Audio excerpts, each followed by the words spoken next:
All right, welcome to today's verdict, where legal issues meet real-world consequences. Coming up in today's verdict, we speak with a criminal defense attorney about her work defending clients in the courtroom and navigating complex cases that impact people's lives every day. We also look at her leadership role within the local legal community and how she's helping strengthen connections among practitioners.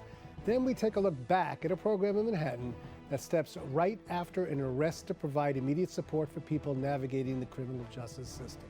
We'll hear more about the partnership and how it focuses on meeting urgent needs in the moment to help stabilize people at a critical turning point.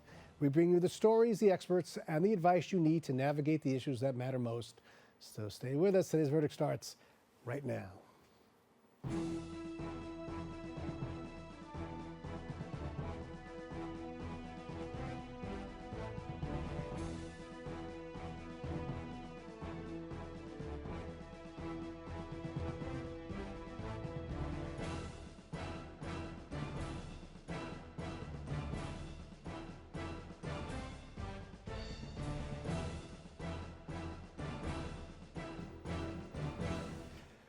All right, hello, welcome to today's verdict, the interactive show that puts your legal rights front and center and helps you navigate the issues that affect your life every day.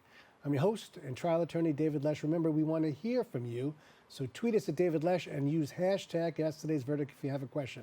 And of course, don't forget to check us out at Bronxnet.tv. The work of a criminal defense attorney plays a critical role in the justice system, from advocating for clients in the courtroom to navigating complex legal proceedings that impact people's lives every day.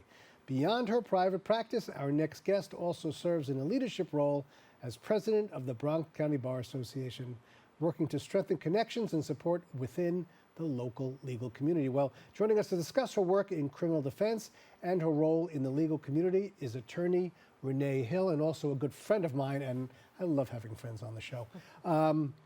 But for people who don't know you, okay, you're a criminal defense attorney. What made you decide to become a criminal defense attorney? Well, David, first of all, thank you for having me here. It's great to be here. Thank you. I always wanted to be an attorney. It sounds so cliche, but from the time I was little, probably 9 years old, I kept saying I wanted to be an attorney. The thing is, I didn't know that I wanted to be a criminal defense attorney. And even when I was in law school, I kept saying, I don't want criminal law. I don't want criminal law. I thought I wanted to be an entertainment attorney. Ultimately, I did some internships.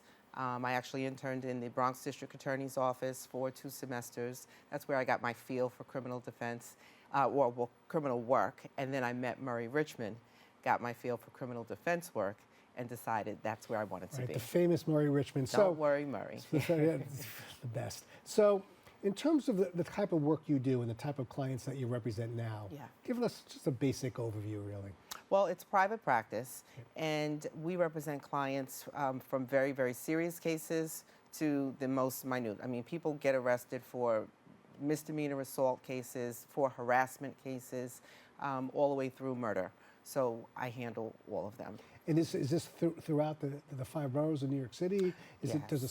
Is it specialized more in the Bronx, or is it all over? No, it's all over. We handle every borough, as well as Westchester County and Orange County, Rockland County as well. Are you finding many of your cases end up having to go to trial, or can you plead a lot of them out? What do you notice? I've noticed over the years that although there are still a lot of trials happening, there are more cases, in my opinion, that are pleading out with resolutions. And sometimes you're getting very good resolutions because there's a lot more programming available for individuals who need it. So the ones who are taking pleas and going to programs, it's great.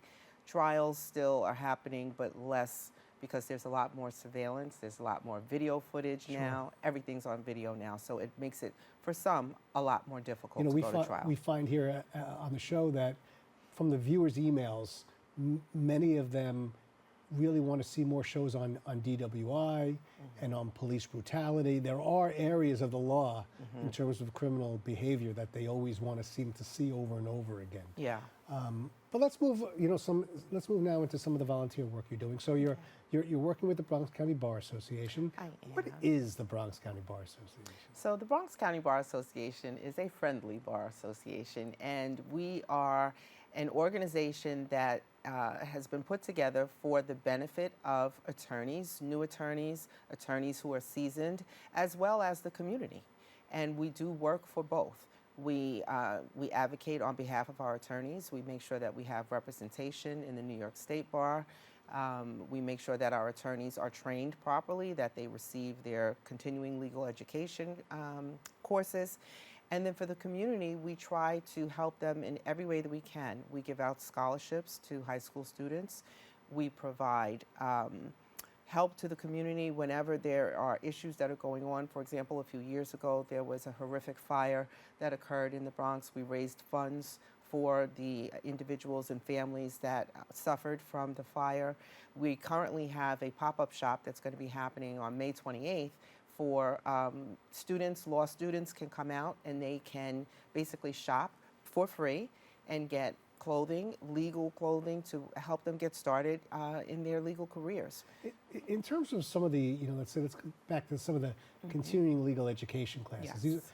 These are for all lawyers or just new lawyers? This is for everybody? These are for all lawyers. So newly admitted attorneys as well as seasoned attorneys, we are all required to have 2 years, 24 credits every 2 years of continuing education. And so we provide the classes that you need, and there are certain categories. You have to have a certain amount of ethics credits, you have to have a certain amount of skills credits. All of the credits that you need, the Bronx Bar Association can provide them to all of our attorneys. I know a lot of people need attorneys. They can't find them, or they can't find attorneys who they're willing to take on their cases, whether it's an immigration case, civil case, criminal case, what be it. When they walk into the Bronx County Bar Association, how does that work? Like, how do you get an attorney from the Bronx County Bar Association? So the Bar Association has a referral service, and we provide assistance to individuals who walk in. So sometimes you can call and set up an appointment, but if you walk in, you can either meet with an attorney who's available at that time, or they will give you an appointment to meet with someone. It's a nominal fee that is paid, and you sit down with an attorney, and if they're able to help you and take on your case, they will. And where would you meet with this attorney? In the You Bronx meet with them Bar itself? in the Bronx Bar itself, which is located at 851 Grand Concourse inside the Supreme Court building. It's on the first floor, room 124, and it's the law library, but the Bar Association sits within the library. Okay. Some of the other, fundraising that you do, I know there, Christmas, there's always, Yes. Get kids. We do Toys for Tots. Toys for Tots. Yes. Is there any favorites that you have that you do that the Bronx County Bar Association I does? really love the Toys for Tots You do? in December. That's great. And last December, we collected so many items for the kids, and we have the Marines come out and they collect all of the toys that have been brought in. That's what your admission ticket is. You bring an unwrapped toy or book for a young child, and I mean, the bags were overflowing, and that's just great. I love that. That's one of my favorites. One of your favorites? Yeah. Let's talk a little bit about the dinner that's coming up. I know we have a nice big dinner coming Yes. up, and honoring a couple of judges usually. Tell Yes. us a little bit about it. Yes, we are. So this is our annual dinner coming up on May 14th. And this is sort of like my farewell dinner because my term is going to be coming to an end. Well, we're going to get right into your presidency in a second, but I want to talk, tell me a little about the dinner. The dinners are always great. This one is going to be at the Marina Del Rey. The food is wonderful. The people that come out, you get to network as well and see old friends, new friends, judges, attorneys. People bring their family members as well, and it's just an overall good time. We give out scholarships. We give out some awards to some individuals that we want to recognize for their work throughout the year, and we generally have a really good time. Okay, speaking of which, you've been president for almost a year now. Yes. Highs, lows, tell us a little bit about it. It's been a great experience. Okay. We've been very busy. We've had a lot of events that have taken place over this year, over my term. And one that was really great for me, and I'm so happy that it happened during my term, is that we hosted the Court of Appeals for New York State, which is huge. And they sat in the Bronx for a week, and the community was allowed to go in and watch oral arguments that were taking place. What was that like? Then it was just fantastic. And interacting with the chief judge of the Highest Court of judge Appeals. of New York State. Yes, it's fantastic. Judge Wilson is a wonderful human being, and I had the opportunity to interact with him over the course of that week and at other events that we've had. He's a great man. I think it was recent, too. And recent, yeah, we had Judges Night where we hosted the Court of Appeals, but they were here for the second week of March. And we had lots of events that went on throughout the week to welcome them here to the Bronx. Now, so if they didn't know about us, they know about us now. Well, let's be fair. I mean, it takes up time being a president of an organization. I'm sure it impacts a little bit of your private practice, unfortunately. Yes, it does. It's very busy. You know, I'm trying to be everywhere, to be at all of the events, and then also to work for the attorneys, the advocating. There are issues that came up. Some things were happening with the 18B panel, which are attorneys who are assigned to individuals when they are going through the criminal justice system and they can't afford to retain an attorney.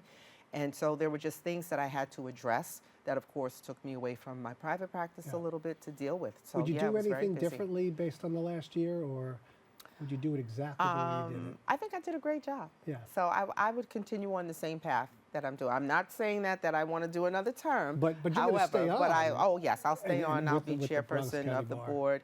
And I have been in every role with the Bronx County Bar. I've been treasurer, I've been secretary, vice president. So I enjoy being a part of the Bar Association. Any tips you would give to maybe an attorney who wants to run for the board on the Bronx County Bar or get involved at a higher level than just being an attorney there just to give advice? Is there anything you would tell somebody who really wants to get involved politically there? Anyone who wants to be involved with the Bar Association or become a member of the e-board, you should certainly be a member of the Bar Association. You have to be a paid member for 3 years, and then you get out there, you interact, you network so that people know you, and then you can run for a position to be an elected official with the Bar Association. I have to tell you, I spent a lot of time in the Bar Association. I see my friends there. Potential clients are there. Yeah. I think you do a tremendous service. Final thoughts. Yes. Term's coming to an end. We're moving on. What's next for you? For me, I'm just going to continue with my practice, my private practice, with my business partner. We love doing what we do, which is helping people. Who's your business partner, by the way? Stacey Richmond. Stacey Richmond, She is the daughter of Murray Richmond, and we advocate very hard for our clients, and we try to make sure that they are fully informed about everything that's happening. Where do we find you as a criminal attorney for, let's say, you and Miss Richmond? Right? You can go online to our website, www.richman, RICHMAN-hill.com. Next time we got to get Stacey on here too. Yes, absolutely. Right. And maybe in the future, the next 6 months to a year, come back and give us some updates on criminal law. Sure, I'd love to. All right. It's great having you. Thanks for being here. All right, don't go anywhere because today's verdict will be back right after this short break. What's up, creative family? Discover your voice with Bronxnet community media classes.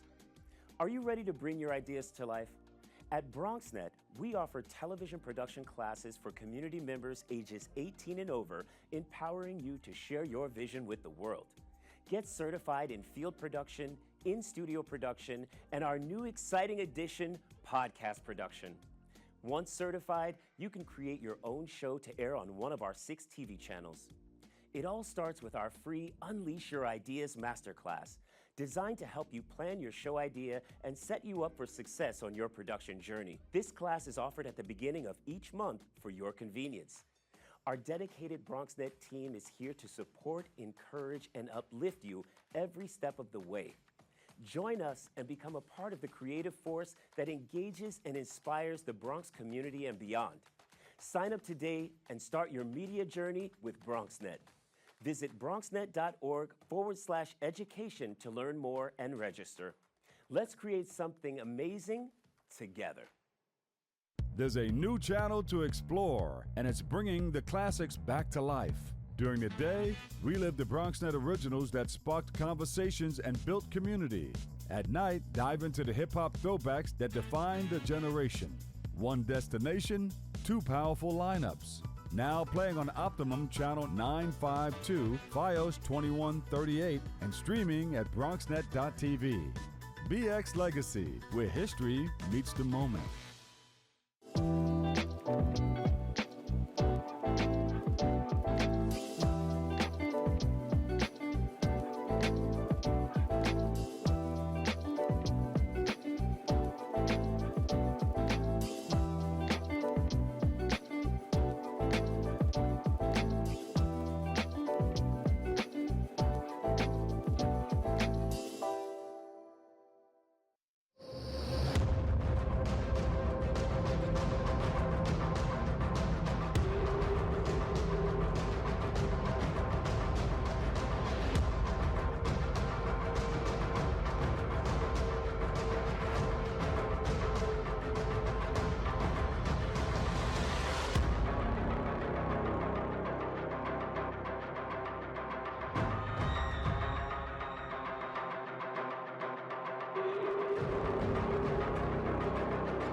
Welcome back to today's verdict. Navigating the criminal justice system can feel especially overwhelming right after an arrest.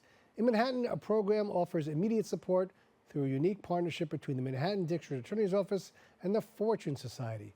The goal is to help interrupt cycles of involvement with the justice system by addressing what people need most in the moment.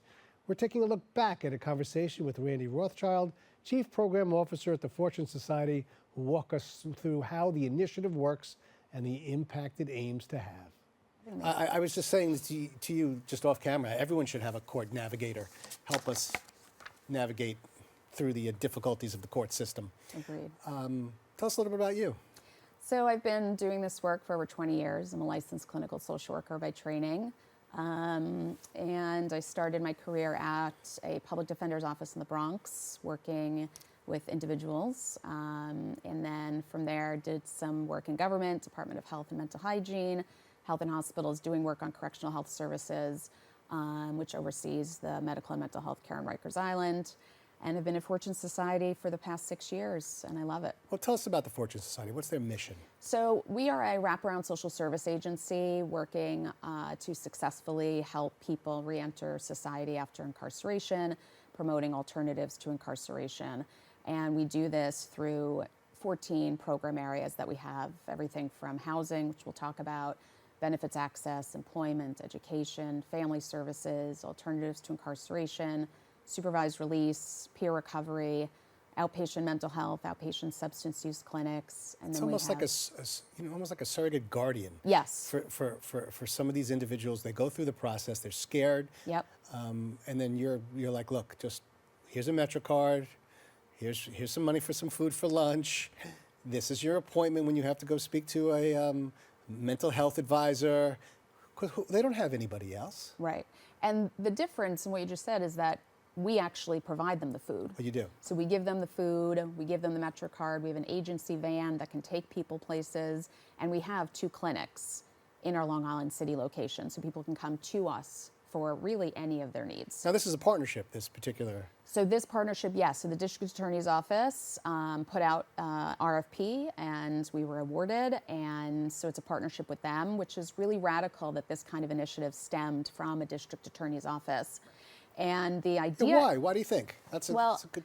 I think the idea is to provide voluntary services to individuals coming out of arraignments, as opposed to mandating those services, which is why it's a very unique thing that the District Attorney's Office is doing this. So people are coming out, and instead of being forced to go to programming in lieu of jail or prison, they're told voluntarily you can receive any sort of resources that you might need from the Fortune Society. I can't imagine anyone's refusing this particular request. No, I mean, but what's really incredible is that people are either released on their own recognizance or their cases are dismissed. Those are the people that we're going after. And they could just walk out of the courtroom because they might not ever have to come back again. But our navigators are individuals with lived experience of either the criminal legal system or homelessness or recovery. And they provide this rapid engagement and are able to build trust so quickly that they who else engage. do they have sometimes? Nobody sometimes. They don't have parents. Right. Sometimes their parents are incarcerated or Yep. there's some issues. And, sometimes they just want someone to talk to. Right, Someone just to exactly. listen to them. Yep. I find that with my clients as well. Just no one speaks to them during the day. Right. So I'll just talk to them a little bit about what's going on. That's all people want. Right. And they don't want to be forgotten in the system. Is it working? What's your thoughts on it? It is. I mean, since August, we've served over 1,000 people. And so again, these are people that don't need to come talk to our navigators, and they choose to because our navigators say, I was just like you. I was in exactly the same place you were a few months ago, a few years ago. We even have 2 navigators that were former clients of ours that we hired as employees. So that trust that they're able to build is really crucial. Walk me through it. Yeah. So we have people that are coming out of arraignments. Our navigators come and talk to them. Sometimes they'll talk to the defense attorney or prosecution prior to see which of these clients do you think might be released on their recognizance or whose cases might be dismissed, so they can start the process. But as soon as the people walk out of arraignments, they walk over to them, they say, hey, are you hungry? I can get you a hot meal upstairs. I can get you clothing. I can get you a MetroCard. Do you need to go home? I can drive you there. So just that, those basic needs. A person says, yeah, I haven't eaten all day, or my clothing, I'm missing a shoe because I just got out of the precinct and I lost my shoe. And we bring them upstairs, and that's when the process starts. You know, I have a couple of cases where I've seen some, some horrible conditions in different jails, and they come out or they're waiting to be booked, and I couldn't even imagine, what you'd have to deal with just to kind of get yourself standing up again and where you need to be. Any improvements that you would recommend? The only improvement I would say is I hope that this could be replicated in other jurisdictions. I mean, it's a really radical idea to sort of shift the narrative from mandating people to services to voluntarily offering Nobody likes them to be told what to do. Exactly. No, nobody likes to be told what to do. Exactly. And these are individuals who have been cycling through the justice system for years and years and years. And what's going to make that difference? I don't think what's going to make that difference is saying if you don't do this, you're going to jail or prison. I think what might make this difference is somebody who was exactly like them and can help them with the supports that they need. I'm just thinking what you could add to it. Yeah. Money for tuition. I mean, I don't know. Like, there's got to be. Wouldn't that be nice if you could find something else to get like big brothers, big sisters? Really get them on their way. Right. I mean, the only thing I would say is, we're so grateful for the funding that we've been able to get from the district attorney's office, but we could always use more funding to support the program. Hire more navigators, provide more housing, provide more of all of the resources. Tough question for you. Do you think that we're really moving into a more conservative area now in government, regardless of what your position is. Are programs like this going to be affected, do you think, in the next 3 years? Yeah, I don't think so. I think this is a program that right now, this is city money, so it's not going to be affected by federal dollars that I know of. I don't think right now that this is the population that's going to be targeted. Well, I hope not, but it's just, I think a lot of people aren't really sure. With certain social services. Right. What will be cut and what won't be cut. Right. And we're already receiving notifications of some dollars being cut, not yet to something like this. So, but we're being open to what's coming down. By the way, just throwing this out there, any crossover with ICE or immigration agents or anybody else showing up at arraignments, that type of thing? We haven't experienced that. We've experienced that in some of our other court programs where ICE agents have come, but not specifically in this initiative. Oh, that's important. Yeah. Okay. Let's look down the line now. Let's give it a couple of years and see how we do. What's the long-term goal here? Yeah. What would you say, what are you looking to achieve? Yeah. So I think the long-term goal is to figure out what are the supports that people need to keep them from cycling back into the criminal legal system. So not so much as could it reduce recidivism or could it reduce rearrest, but this idea of desistance, this idea of what could help change a person's mindset and a person's behaviors so that they can stay in their community and have the supports that they need. And what do you think that is? I think that's stable housing. What's the most important thing that you would say you give them? Stable housing. Having someone that they can talk to, like we were saying before, have somebody to navigate them through these systems that they have for so long mistrusted based on who they are and what they've been through. Giving somebody a meal. I mean, it's these basic things.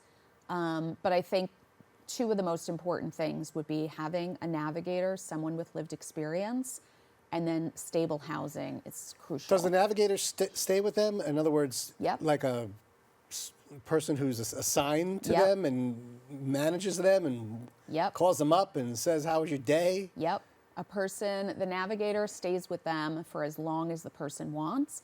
And we at Fortune do lifetime aftercare. So even when a person has ended their sort of program time with a certain program, they can continue to come back to Fortune and get any services that they might need. Some of them do. We have people that come to our Long Island City office 20 years after being disconnected from Fortune and come and get a meal. I wonder, when you discuss the program with them, if they tell you that what they like the best about it? Is it the Metro card? Yeah. Is it the housing? What makes them feel like they're somebody cares? I mean, I think each person is different, but as an example, we had somebody that was recently arrested for sale of a controlled substance, and he was homeless, needed a place to stay. He didn't have shoelaces on his shoes and was starving. So our navigators brought him upstairs to our office, gave him 3 meals, 3 sandwiches, put shoelaces on his shoes, and got him into our housing and escorted him there. So for somebody like that, that's what that person needed at that moment. That's a nice story. Yeah. Do you have anything else you're working on that you think you want us to know about? I mean, we have so many initiatives that we're working on. We're doing a violence prevention program right now in the South Bronx with DYCD and United Way of New York. We are constantly looking for funding to support our food and nutrition programs. Funding. How do you get it? So anybody watching this could feel free to donate to the Fortune Society. Absolutely. Either a one-time or recurring donation. We also love when people volunteer with us. So we have people who have been retired who come and volunteer in our employment services program. Tell my father to do that. Yes. Do interview skills, Get resume busy. writing. Yes, exactly.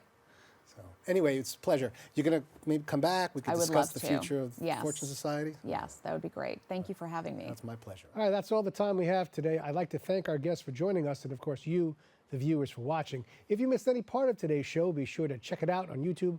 Also, remember, if there's a legal issue or topic you'd like to see in a future edition of Today's Verdict, feel free to contact me at davidlesh@bronxnet.org or tweet me at davidlesh.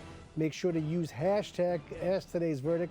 And from myself and all of us at Today's Verdict, always remember, know your rights, know your issues, reach a verdict. I am David Lesh, and we'll see you again soon with a new episode of Today's Verdict right here on Bronxnet. You take care.